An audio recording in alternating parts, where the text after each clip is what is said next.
Daniel François, j'ai envie de vous poser une question toute simple. Un PAI, je disais tout à l'heure que j'ai horreur des sigles, donc je vais décrypter. Il y a 5 ans, ça voulait dire Association pour la promotion de l'actionnariat individuel. Et puis, pof, c'est toujours la PAI, mais désormais, ça veut dire Association pour le patrimoine et l'actionnariat individuel. Vous qui êtes le fondateur de l'association, expliquez-moi ce changement de nom. Eh bien, on a constaté que le nombre d'adhérents avait tendance à suivre les courbes de la bourse. C'est-à-dire que nous avons atteint un maximum en l'an 2000 et ensuite, avec la baisse de la bourse, le nombre d'adhérents a diminué, et surtout en 2008. Alors, on s'est dit que ce n'était pas très mobilisateur, l'actionnariat individuel, puisque ce n'était plus assez mobilisateur.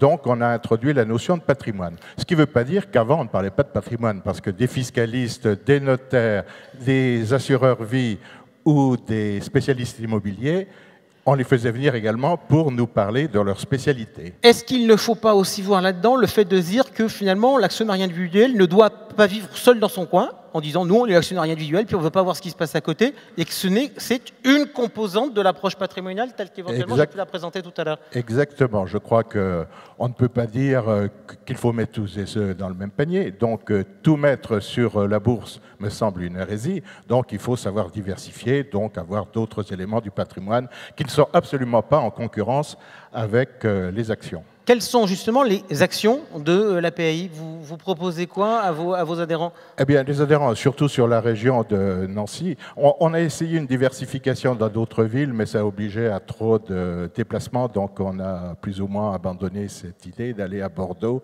ou à Lille ou à Strasbourg pour organiser des réunions. Donc nous les faisons surtout sur Nancy. Ne vous inquiétez pas, comme on va le faire, on vous embarquera peut-être avec nous.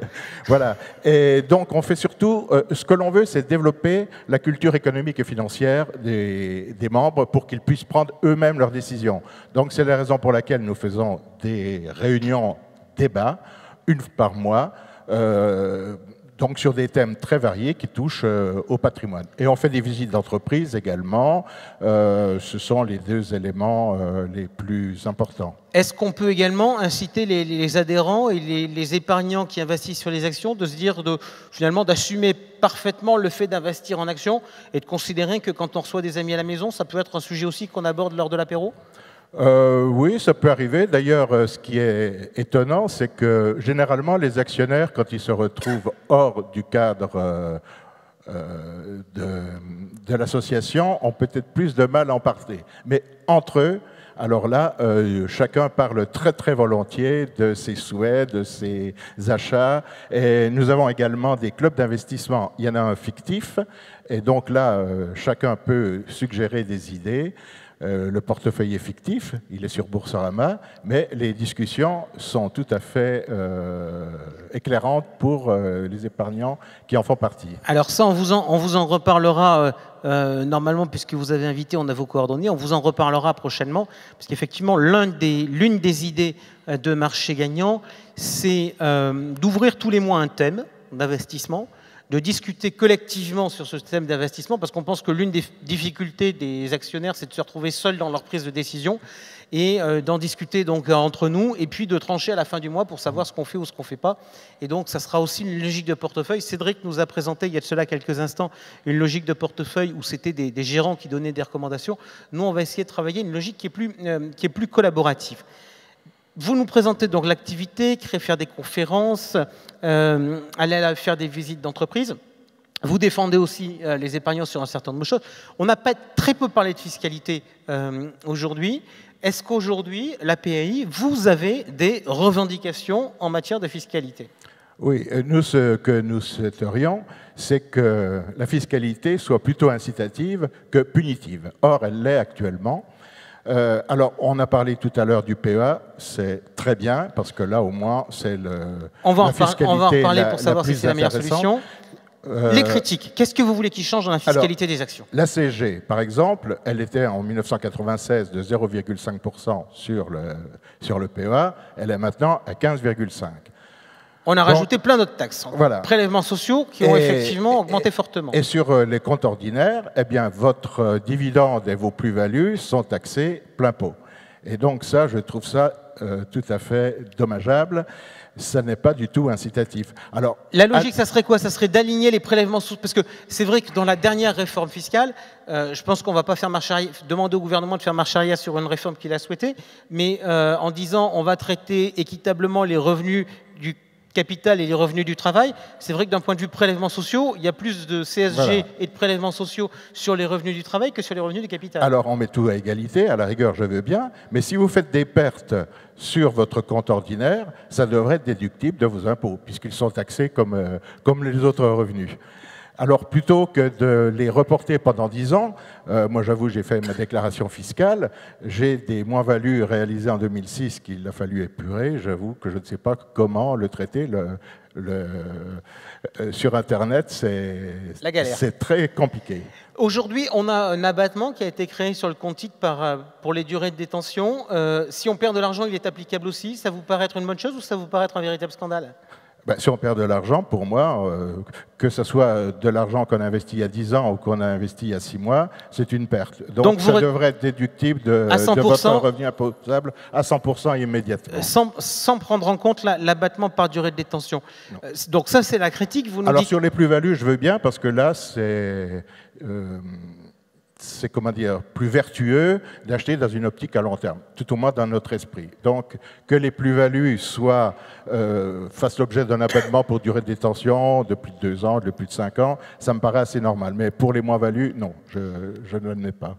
Donc ça, c'est la critique. Vous nous dites, les prélèvements sociaux sont trop élevés, à la rigueur, si on veut aller à la cohérence avec les salaires, autant qu'on les aligne sur les salaires, et avec le traitement sur les moins-values, supprimons l'abattement par durée de détention, et mieux, intégrons la possibilité de déduire les moins-values sur titre de ses revenus, de tous ses revenus, que ce soit sa pension ou ses revenus salariés. Essayons d'avoir maintenant un côté positif, parce que ne restons pas que dans la critique, essayons d'être constructifs. Quelle est aujourd'hui, pour vous, la meilleure enveloppe pour devenir actionnaire individuel?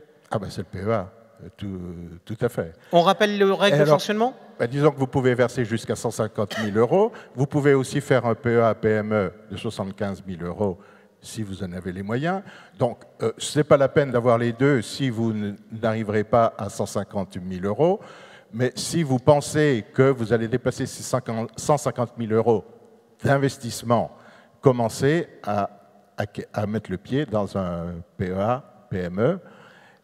Et ensuite, vous verrez si vous le complétez pour prendre date et avoir le bénéfice de la fiscalité réduite. Mais je dirais que pour le PEA-PME, je trouve qu'il devrait y avoir un avantage fiscal parce que vous prenez quand même un risque supérieur à ce que vous prenez dans un PEA avec des grosses valeurs. D'accord. L'avantage fiscal, il existe, mais c'est exactement le même que celui qui est sur le PEA, donc il n'y a pas d'avantage fiscal supplémentaire. Hervé Chefdeville, parlons du PEA de manière très pratico-pratique sur un sujet. Cédric nous a expliqué tout à l'heure qu'il avait un titre en portefeuille dans la sélection d'intégral placement qui était Lafarge, qui était sorti de son portefeuille depuis. Les actionnaires de Lafarge ont reçu, il y a de cela quelques jours, un courrier de leur intermédiaire sur l'OPE qui est lancé par Holcim, qui avait été annoncé de longue date, qui a été assez rocambolesque, on va dire, puisqu'il y avait eu un accord. Après, les Suisses ont dit bah, il n'y a plus d'accord, on n'en veut plus, et puis après, on n'est plus d'accord sur le management. Finalement, on a réussi à retrouver un accord. Donc, les actionnaires de Lafarge reçoivent le courrier et se posent la question que faire? Je vous ai mis 3 hypothèses et je voudrais qu'on regarde chacune de ces hypothèses et les conséquences qu'elle a. Les 3 hypothèses, c'est j'apporte mes titres à l'OPE. D'autres hypothèses, c'est je conserve mes titres. La 3e hypothèse, c'est je vends. On commence par la première, j'apporte. Alors peut-être d'abord un petit mot, donc, parce que la PAI est aussi une activité un peu nationale où elle essaye notamment d'être présente et de représenter les actionnaires individuels à la plupart des grandes assemblées générales. Et donc notamment s'agissant de Lafarge, on a eu des représentants à l'Assemblée générale de l'année dernière et qui, alors que le PDG présentait cette opération de fusion comme créatrice de valeur, a logiquement abordé la problématique de l'actionnaire individuel français, la problématique du futur titre, sa position dans le PEA ou pas. Et puis il y a l'autre sujet qu'on pourrait revenir, qui qui a été évoqué tout à l'heure, ceux qui avaient mis des titres au nominatif pur ou administré, eh bien, dans l'opération, ils vont perdre le dividende majoré. Donc, à l'époque, c'est le représentant API qui a dit au PDG Bruno Lafont en disant « Mais êtes-vous allé auprès de Bercy voir s'il ne pouvait pas y avoir des adaptations au système pour que le futur titre rentre dans le PEA ?» Alors, on rappelle la difficulté, voilà. Le PEA est réservé aux valeurs européennes. Oui. Et la Suisse n'est pas considérée dans le périmètre. Mais la Suisse fait partie d'accord sur les choses, donc bon, on peut se demander si tout n'a pas été fait pour permettre aux actionnaires de rester bien dans le système. Donc aujourd'hui, si j'apporte, donc la grosse problématique, c'est que si on a des titres dans un PEA comme les nouveaux titres ne seront plus dans le PEA, eh bien les titres vont sortir. Et donc si l'actionnaire individuel n'apporte pas des fonds à hauteur du désinvestissement, ça va être considéré comme une cession du PEA. Si le PEA a moins de 5 ans, ce sera fiscalisé. S'il a plus de 8 ans, ça va être considéré comme un retrait. La problématique, c'est que l'actionnaire ne pourra plus verser de nouveau dans son PEA. Donc, grosso modo, c'est une perte d'antériorité du PEA. Ça veut dire, en pratique, que moi, j'ai entendu tout ce qu'on a dit aujourd'hui. On dit le PEA, c'est la meilleure enveloppe pour investir sur les marchés. Donc là, ce qu'on est en train de voir, c'est de se dire, si j'apporte, comme je n'ai pas envie qu'on m'embête avec mon PEA, je suis obligé de remettre du fric dans mon PEA à hauteur du montant. Deuxième hypothèse, je conserve. Je dis, voilà, ben ça m'embête. Je n'ai pas envie d'avoir un titre suisse, j'ai rien réclamé, donc je garde. Que va-t-il se passer si je conserve? Alors, je conserve, ça revient à dire d'une certaine manière, parce que là aussi, sur cette problématique de fusion, lors de la dernière Assemblée générale, beaucoup d'actionnaires se sont étonnés que, en fait, seuls les Suisses, dans leur Assemblée générale, ont approuvé la fusion. À l'Assemblée générale de Lafarge, on a beaucoup parlé de ça, mais il n'y a eu aucune consultation des actionnaires. Et la seule réponse du PDG, c'était de dire « Messieurs, vous serez consultés au moment de la PE, donc si vous approuvez la fusion, eh ben, vous apportez des titres. » Donc, d'une certaine manière, si on n'approuve pas la fusion, eh bien, on conserve les titres. Le seul problème, c'est que derrière, il y a une grosse incertitude. Que vont devenir ces titres? Ça renvoie à une réglementation AMF suivant le nombre de titres qui seront apportés dans l'opération, il y aura ou pas une opération de retrait. Le risque pour l'actionnaire, c'est de se retrouver avec des titres de Lafarge, continuant d'être cotés, mais avec une faible liquidité. Et puis, certains disent, oui, mais là, cette filiale va rester endettée, peut-être elle ne versera plus de dividendes. Donc, on fait tout pour décourager l'actionnaire de conserver ces titres, de ne pas les apporter à l'OPE. Donc ça, c'est la stratégie irréductible gaulois. Et la dernière stratégie, c'est je vends, c'est simple, c'est voilà, terminé, j'en entends plus parler, je vends mes titres Lafarge. Si je résume, grosso modo, qu'est-ce qu'on doit penser de ces trois solutions? Les trois sont mauvaises? On peut considérer que c'est trois solutions qui placent l'actionnaire dans une situation un peu délicate. On a vu tout à l'heure, Intégral Placement a décidé de vendre ses titres. C'est peut-être ce qu'il fallait faire il y a quelques jours, sauf que depuis, comme tous les autres titres, ils ont baissé. Donc en fait, on est dans un système, le PEA c'est très bien, mais on voit les limites du PEA dans une telle opération. Est-ce qu'il faut retenter d'aller taper à la porte de Bercy en disant... Parce que entre nous, c'est quand même pas la première fois, on a eu des choses. Il y a eu on se rappelle, les foncières qui étaient dans le PEA, eh bien un jour, l'évolution de leur statut fiscal les a fait sortir du PEA, et l'administration fiscale a dit, ce qui était déjà dans le PEA, on considère qu'on a le droit de le laisser dans le PEA. Il faut monter au créneau, il faut faire une pétition. Alors, ce qui est sûr, c'est que si la personne conserve des titres Lafarge, il reste dans le PEA. Effectivement, sur ce sujet, ce qui est sûr, c'est que le management de Lafarge n'a certainement pas fait tout ce qui était possible pour défendre les actionnaires individuels. Ils ont écrit à Bercy. Oui, voilà, ils ont fait une démarche. Bon. Donc peut-être qu'effectivement, une mobilisation pourrait être susceptible de faire quelque chose. Allez, on va tenter d'y réfléchir. En tout cas, ça me fera un sujet pour jeudi, un coup de gueule sur l'antenne d'Intégral Placement. Je voudrais qu'on parle d'AG, d'Assemblée Générale. On sort de la période des assemblées générales. Quasiment. Il en reste encore quelques-unes. Oui, il en reste quelques-unes. À quoi ça sert d'aller dans une assemblée générale?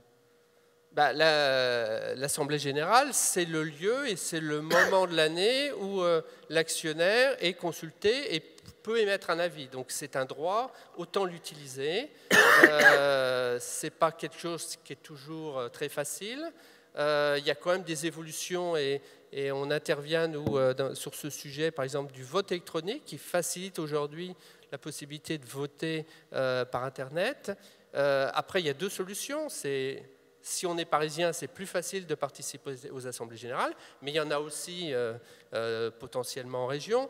Par exemple, une entreprise, on n'est pas en Auvergne, mais Michelin fait son assemblée générale chaque année en Auvergne. Et puis, par exemple, le groupe Crédit Agricole, Crédit Agricole SA, une année sur deux, fait son assemblée générale en province. Donc, le premier chose, c'est de participer. Et si on ne peut pas participer, c'est de voter. Alors participer, est-ce qu'il y a des sujets qui sont des sujets qui vous paraissent vraiment super importants dans la thématique de l'Assemblée générale? Alors, il y a le sujet du dividende et de savoir quelle est la politique de dividende de l'entreprise, et aussi autour de dividendes, des dispositions plus ou moins favorables aux actionnaires sur lesquelles la PAI intervient assez régulièrement, sur la possibilité ou pas pour une entreprise de proposer un paiement du dividende en actions. Et là encore, si elle le fait en actions, il y a des dispositifs d'arrondi. Et l'arrondi, par exemple, au nombre entier supérieur, c'est quelque chose qui est plus favorable pour l'actionnaire. J'étais la semaine dernière à l'Assemblée générale de Saint-Gobain. Il a été annoncé que pour répondre aux actionnaires, il y aurait cette année, dans le cadre du paiement en dividende en action, l'arrondi supérieur. Et puis il y a aussi, ça a été abordé tout à l'heure pour Engie, c'était, je l'ai évoqué pour Lafarge, les dispositifs du dividende majoré pour les actionnaires qui s'inscrivent dans le long terme et qui ont inscrit leur titre nominatif. Donc c'est des sujets sur lesquels les actionnaires peuvent s'exprimer. Le dividende est un sujet important. La rémunération des dirigeants? Alors la rémunération des dirigeants aussi, c'est quelque chose d'un peu nouveau qui a été introduit maintenant par un vote consultatif. Pendant longtemps, on a beaucoup critiqué les entreprises pour effectivement des dérives importantes.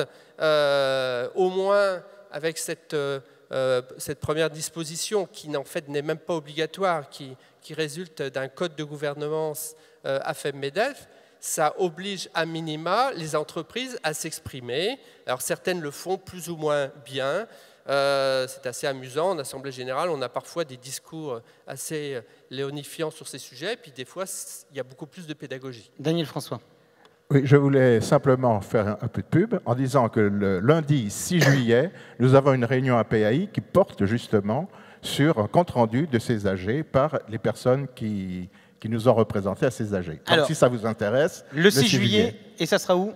À Saint-Max, au foyer culturel de Saint-Max. Ok, on revient maintenant, on vient de voir les raisons d'aller aux assemblées générales. Quelles sont je posais la question à Daniel François sur ses revendications fiscales. Quelles sont vos revendications sur les assemblées générales? Sur les revendications, donc sur la rémunération des dirigeants, Say Pay, eh bien, autant aller plus loin que ce qui est jusqu'à présent. Donc là, ce n'est qu'un vote consultatif.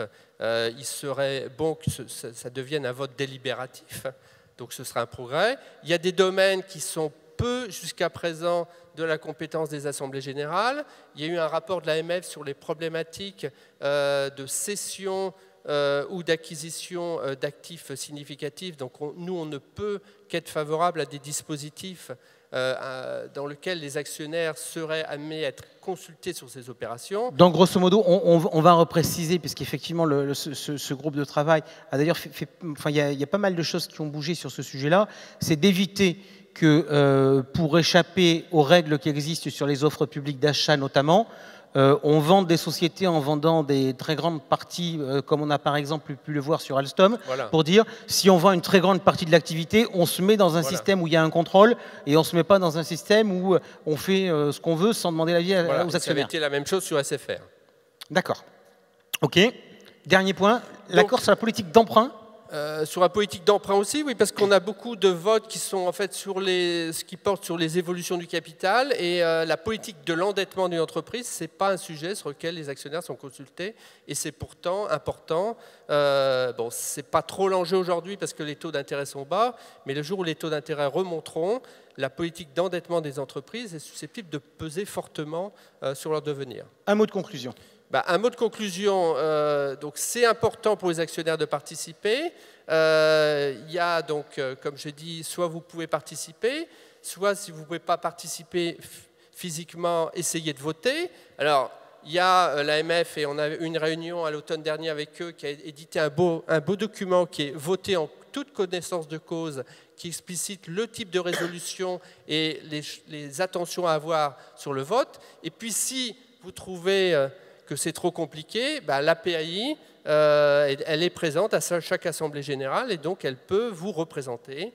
Et comme j'évoquais tout à l'heure, depuis peu se sont développés des dispositifs permettant pour les personnes qui sont internautes et qui ont accès en ligne à leur compte titre, de pouvoir voter à distance ou donner pouvoir par Internet, et ça se fait très facilement.